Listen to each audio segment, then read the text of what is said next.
2 மாசத்துல கவிழும் 3 மாசத்துல கவிழும் இரண்டு திராவிட கட்சிகளும் சொல்லிக் கொண்டிருக்கின்றன. ஒருவேளை 2 மாதத்திலே தாவேக ஆட்சி கவிழ்ந்து மீண்டும் தேர்தல் வருமானால் 230 இடங்களில் தாவேக வெற்றி பெறும். தமிழக வெற்றி கழகம் மற்றும் விஜய் அவர்களோடு தமிழக மக்கள் இருக்கிறார்கள். இந்த எதிர்கட்சிகள் அத்தனையும் ஒரு புறம் இருக்கின்றன. சரி, ஒருவேளை 2 மாசத்துல இந்த ஆட்சி கவுந்து தேர்தல் நடந்துச்சுன்னா திமுகவாவது போட்டி போடுற நிலைமையில இருக்கு. அதிமுகவுக்கு கட்சி இருக்கா? எடப்பாடி பழனிசாமி அவர்கள் இதை யோசிக்க வேண்டும். அதிமுக ஒரு கட்சி இருக்கா? கொத்து கொத்தாக சாரியாக அதிமுகவில் இருந்து அணி அணியாக சென்று கொண்டிருக்கிறார்கள் தாவேகவை நோக்கி.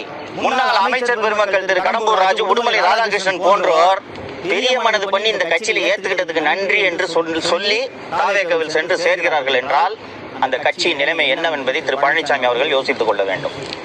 தமிழக மக்கள் 4/5/2006 பிறகு என்ன நடந்தது என்பதை தெரிந்து கொள்ள வேண்டும். இந்த அரசியல்